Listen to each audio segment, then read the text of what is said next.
Herzlich willkommen in unserer Küche. Heute machen wir eine Weihnachtsgans und Schritt für Schritt machen wir die. Das heißt Füllung, Gans, Bratzeit. Ich erkläre euch alles ganz genau, wie ich sie mache. Gibt bestimmt auch andere Möglichkeiten. Und wie das alles geht, das seht ihr jetzt.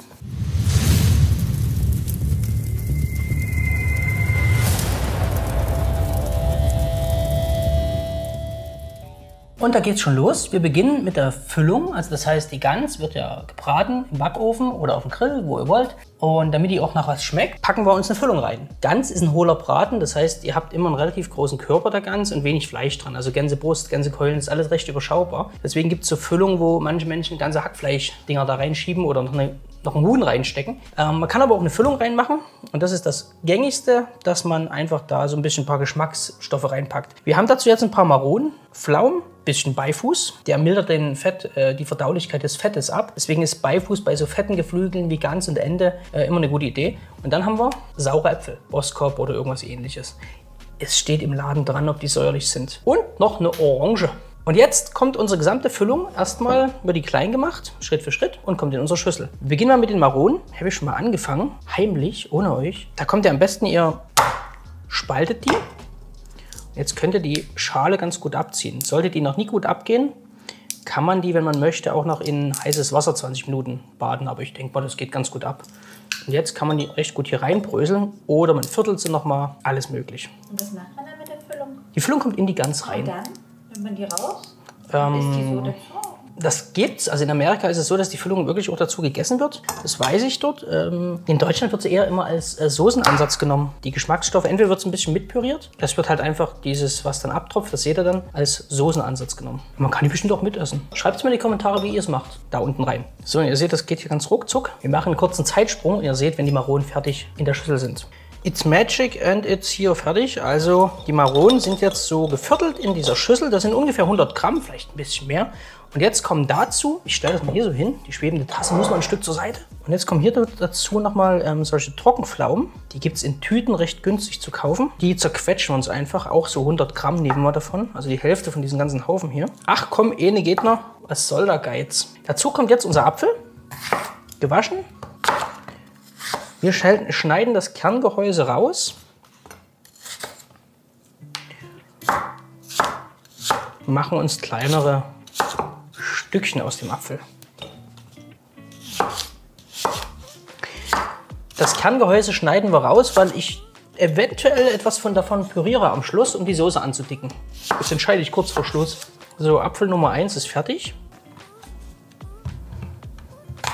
Und Apfel Nummer 2 ist fertig und kommt mit in unsere Schüssel rein. Dann nehmen wir uns diesen Beifuß. Hat so ein bisschen so Geschmack von Majoran, ein bisschen bitter ist das Ganze. Hilft der Verdaulichkeit beim Fett, also dass ihr das im Körper besser umsetzen könnt alles. Und den lösen wir uns hier ein bisschen von diesen dicken Stielen. Ungefähr die Hälfte von so einem Paket, also 5 solche Stiele würde ich sagen. Ohne Stiel, aber 5 ihr wisst, was ich meine. 5 abgezupfte Dinger. Waren das 5? Ihr habt eh nicht mitgezählt.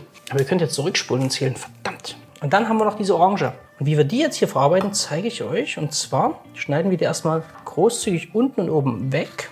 Dann haben wir diese Deckel. Und jetzt hier an der Seite einfach so an der Schale runterschneiden. So zwischen Schale und Gehäuse.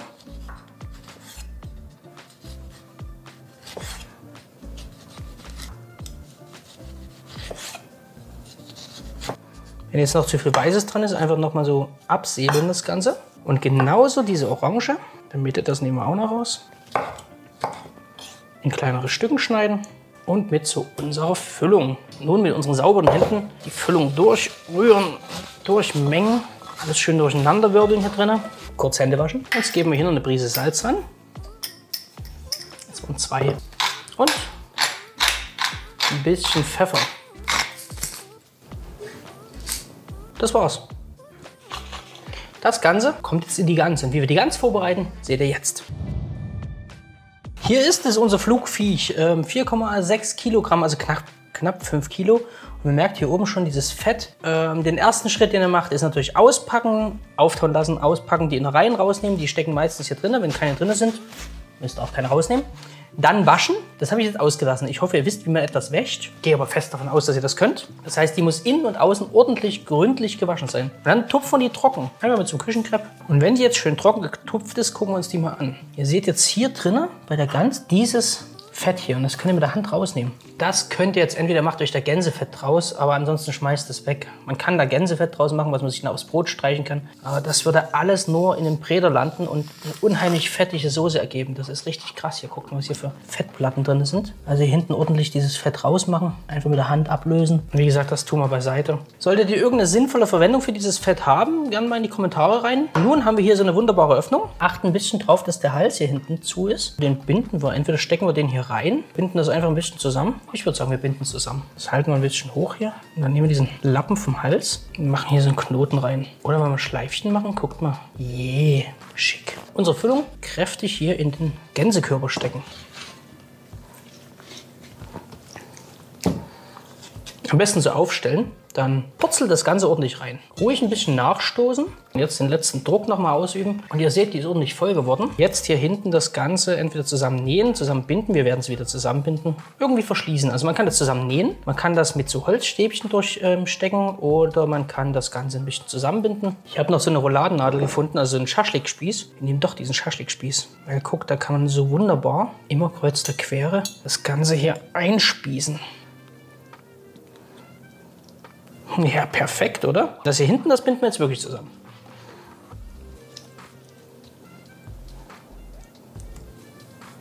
Und dann nehmen wir uns gleich noch die Beine dazu, mit demselben Faden und versuchen die auch noch gleich einzubinden. Ach Mist. Nehmt einen viel zu kurzen Faden, dann wird es leichter. So geht's. Perfekt. Ganz ist vorbereitet. Und wie wir die jetzt braten, kommt jetzt. Damit wir unsere Brandsgarten ganz braten können, brauchen wir noch ein bisschen Grundlage. Und zwar nehmen wir uns so Karotten und das kommt dann wirklich weg. Also das hier brauchen wir jetzt auch nicht großartig die Karotten schälen. Die schneiden wir uns einfach nur so in Stückchen, werfen die hier rein. Hier drinnen sind jetzt die restlichen Pflaumen und noch der restliche Beifuß.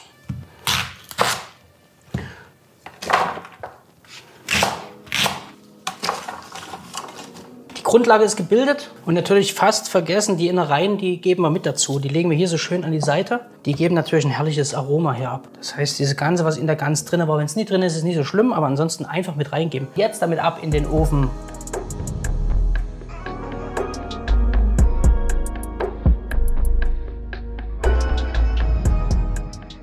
Freunde, wir kommen zum nächsten Akt der Gans und zwar müssen wir die jetzt drehen und dazu nehme ich sie erstmal hier runter. Ich versuche das mal, indem ich die vorsichtig tropfen lasse und dann hier auf das Brett setze und das hat sehr gut geklappt. Jetzt der Trick mit dem, der Duft, also ihr könnt euch das jetzt nicht vorstellen, aber dieser Duft ist hier der absolute Wahnsinn. Jetzt setzen wir die Gans da wieder drauf, aber andersrum, Brustseite nach oben.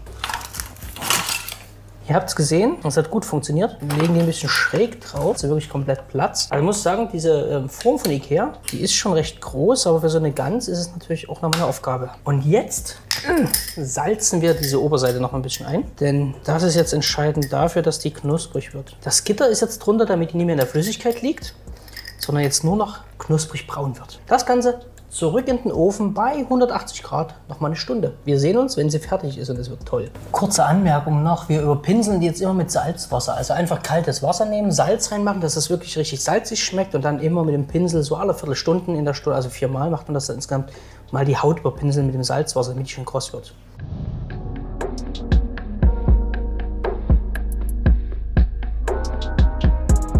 Wir haben unsere Gans rausgeholt und jetzt legen wir sie kurz beiseite. Jetzt müssen wir uns mal um die Soße kümmern. Hier drin ist jetzt natürlich die feinste Soße und schöpfen uns das Ganze hier raus. Also die ganze Brühe raus, ist natürlich viel Fett dabei, das muss man dann ein bisschen abschöpfen. Aber erstmal für unseren Soßenansatz ist das hier eine feine Geschichte. Und um das Fett runterzubekommen, am besten jetzt kalt stellen, dann setzt sich das Fett oben ab. Und dann kann man es einfach abnehmen. Das wird dann wie so eine feste Schicht und dann kann man die einfach abnehmen. Aber wir sind ja nicht ganz am Ende damit. Wir wollen ja noch aus der Gans unsere Maronen und so rausholen. Und jetzt öffnen wir das Gänsetier. Ja, wir haben die beiden Hälften jetzt hier. Es ist schon sehr zart alles. Ihr seht, das sieht schon richtig gut aus. Es duftet wieder Hammer. Also es ist Wahnsinn. Das kommt jetzt nochmal in den Ofen. Aber nicht zu hohe Hitze, sondern nur zum Warmhalten. Jetzt haben wir ja gesagt, wir wollen hier noch eine feine Soße rausgewinnen. Also nehmen wir das Ganze und packen uns das zum Teil hier rein. Und im nächsten Schritt pürieren wir uns das Ganze. Wir sehen uns nach dem Pürieren. Natürlich wird unsere Soße gekostet. Die ist auf jeden Fall sehr cremig. Ich denke, das ist auf dem Teller eine gute Sache mit Klößen dazu. Jetzt müssen wir kosten. Leute, das ist ein Genuss. Da fehlt nichts dran. Wir sind am Ende. Wir richten an. Und wir sind am Ende angekommen. Es ist knusprig kross. Wir haben... Oh, das sieht so geil aus. Okay, ich habe mir eine Gabel geholt. Hier, oh, das kannst du... Guck mal, das kannst du rausziehen. Dazu gibt es Rotkraut und Klöße. Wie man Klöße macht, habt ihr schon gesehen. Zeige ich euch da oben nochmal im Video. Ich danke euch fürs Zusehen. Hat es euch gefallen? Dann lasst einen netten Kommentar da, einen Daumen nach oben und natürlich ein Abo, das wäre schön. Und wir sehen uns im nächsten Video wieder. Macht's gut. Ciao.